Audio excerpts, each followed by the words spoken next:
Welcome back. Thank you all for staying tuned. Excellent conversation we had with one of the Miss Universe delegates moments ago.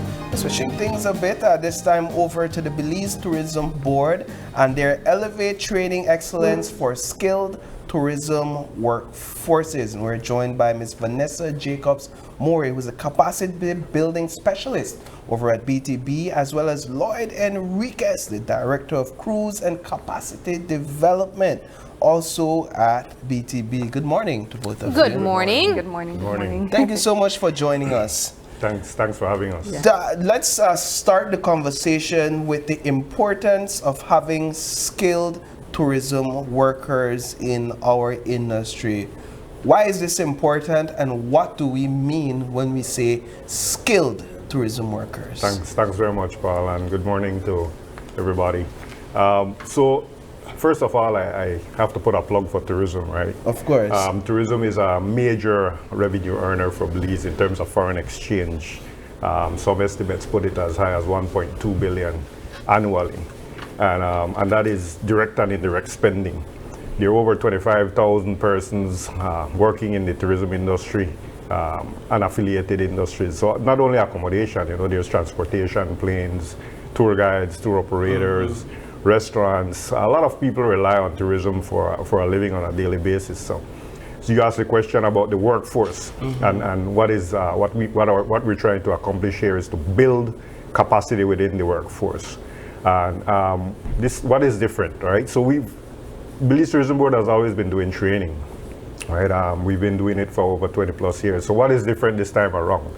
What is different is that we're using a different approach in terms of we've signed an MOU or MOUs with 2 internationally accredited and recognized institutions. So the training that will come out of this will see our people be internationally recognized and accredited, right? That's a main difference. So what are these 2 institutions? The American Hotel and Lodging Education Institute. So the American Hotel and Lodging Association is world-renowned, well-respected throughout the world. There are many countries like Jamaica even who uses this platform for their training. And the other platform is the American Culinary Federation. In the second part, we'll talk about the culinary aspects. But those are the 2 main platforms that we're going to use to deliver training and raise our service level to another level. So what do these organizations look at for accreditation so that we understand perhaps how our products would be elevated or affirmed by these accredited bodies? Right. So this is what they do in general, right? This is what they do overall. One of the other things that they do is offer a career path, right? And they offer a clear learning pathway for practitioners in the tourism industry. I will use a terminology. Some people get upset when I use it, but a lot of us have stumbled into tourism, right? We've not necessarily been trained from very early stages. We find tourism, we love it. We're out there in the field. We love dealing with people, but did we get any sort of formal training? Chances are you'll hear that the answer is no. We've learned along the way. And so this offers us a platform to truly be practitioners in the tourism industry.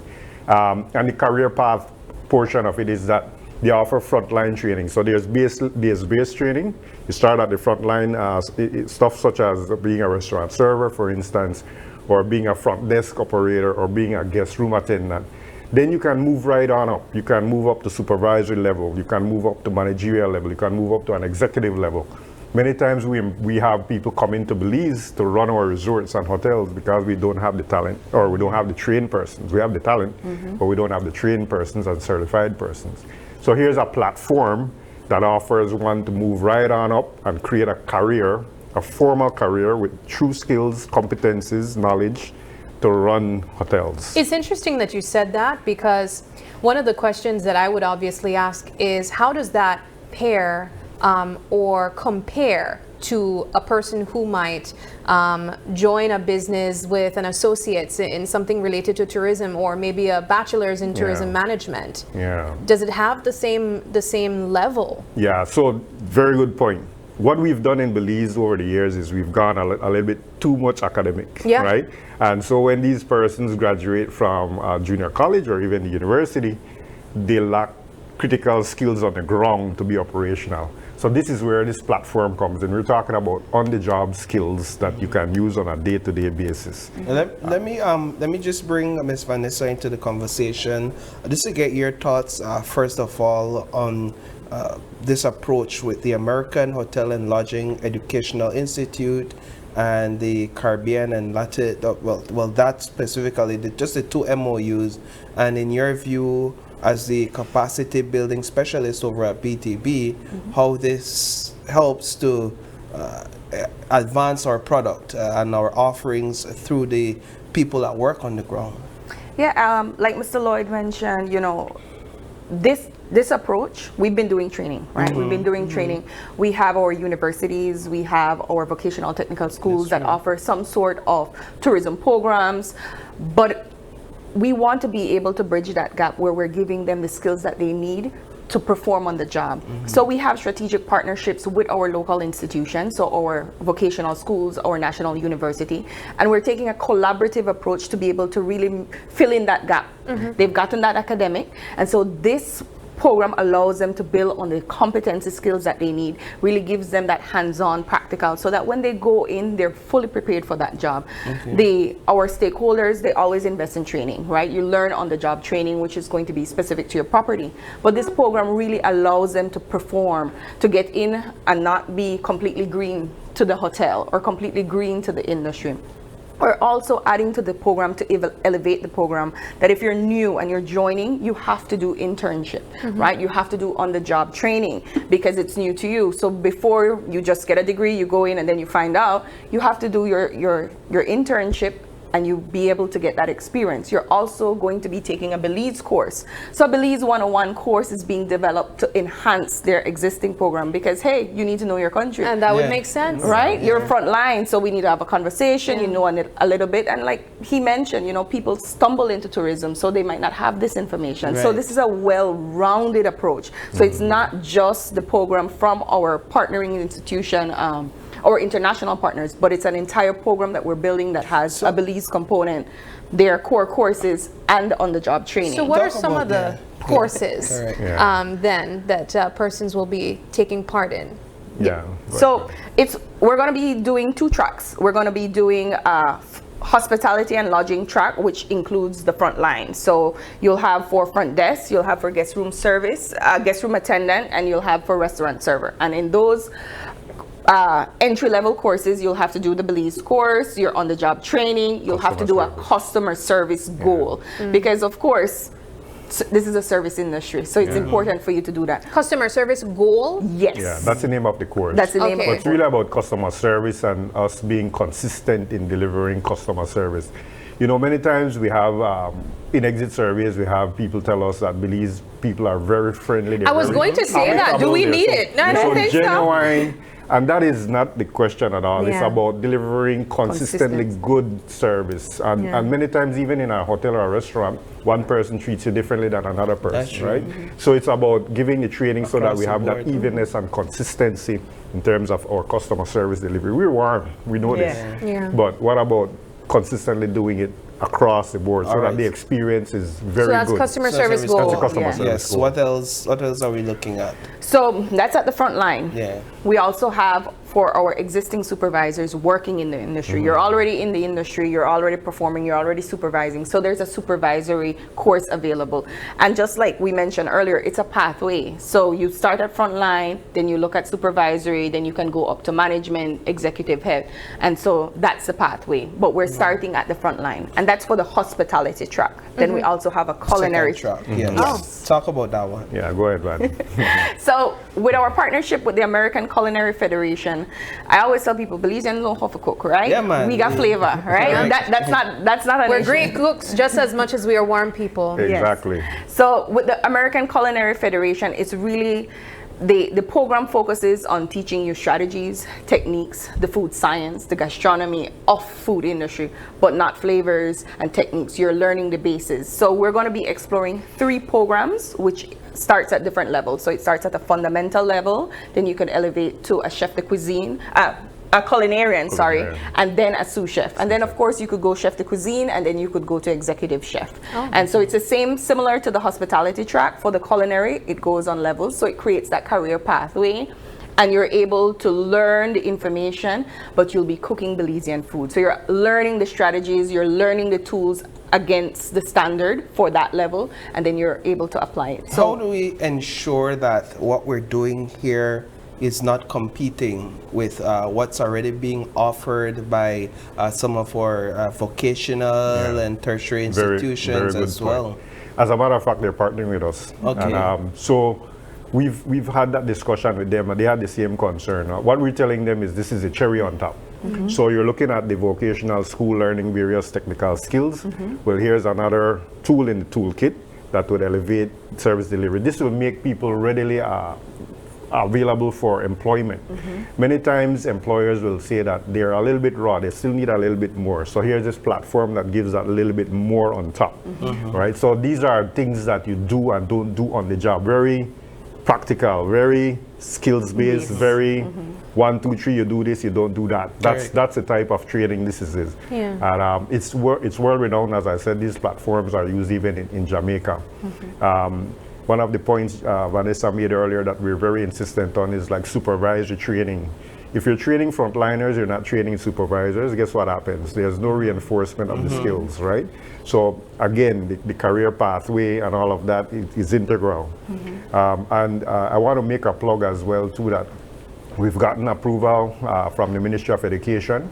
For the first time, we're going to pilot a tourism high school program. Wow. Right? You know that when you go to high school, you can major in chemistry or biology Science, or POB or accounting or where is the tourism, right? Tourism plays such an integral part in our economy, 35–40% of GDP. A lot of people are stumbling into tourism. Well, here's an excellent platform, 3rd year, 4th year high school. We're going to pilot with San Pedro High School, our #1 tourist destination. So that happens, that starts in August. Does this platform come with a fee to be able to be certified in these different courses? Very good question. It's very affordable. Yes, there is a fee. Some of these courses are as affordable as $120. Oh. All right, per course. We're doing a package that even takes it less than that. With the bulk, right? The more people participate, the more affordable it is. And how long is the course, or is it asynchronous? Once you apply, you kind of take it along your own personal time? Very good question. We've created a whole learning platform that is part face-to-face and part online. Okay. And these are short courses. These won't take you more than 4 or 5 weeks, right? Short. So it's very practical. It's not very disruptive. The American Culinary Federation platform for culinary is on the job. That's one of the things that we need to make everyone know, that there were some concerns about, okay, I don't want to shut down my hotel to train people. And the sous chef training can take up to 2 years. The first one that Vanessa mentioned was up to 1 year, but it is on the job, right? You're not being ripped out of your hotel to go to Belize City to learn how to cook. So how does that work? So so there's a supervising chef that is certified that will work with your people in your kitchen, so that you're learning while you're going. Okay. So very, very, very efficient, very effective, minimal disruption to operations. Yeah, we're gonna be offering 2 pathways for our cooks in Belize, right? Because we have our cooks that have been cooking for a long time, and they've been doing different types of training throughout their career path. So they would have the option to do a certification approach, where it allows them to take the information, take an exam, and get certified in a shorter period of time. And then once they get certified, they will serve as that supervising chef for our apprentices coming up. So we're going to be doing an apprenticeship approach. So the line cooks and those entering the culinary or the restaurant sector will be able to earn their certification as well, but they have more of a hand-holding, mentoring approach. So it's not going to school and going online and doing it on their own, because some people are able to do that and Some people prefer that mentoring to be able to show them that hands-on approach. And like Mr. Lloyd mentioned, it doesn't disrupt operations because it's doing the same things that we're doing already in the kitchen. We're preparing for dinner, we're preparing for breakfast, but we need to make sure we get in these cuts or these fruits or this segment for your program.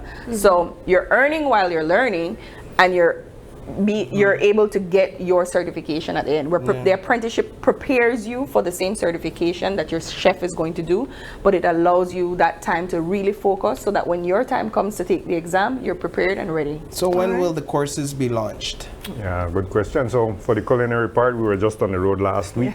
And we visited 9 properties that I must say are among the top 20 revenue earners in the whole country. So we're getting a lot of traction.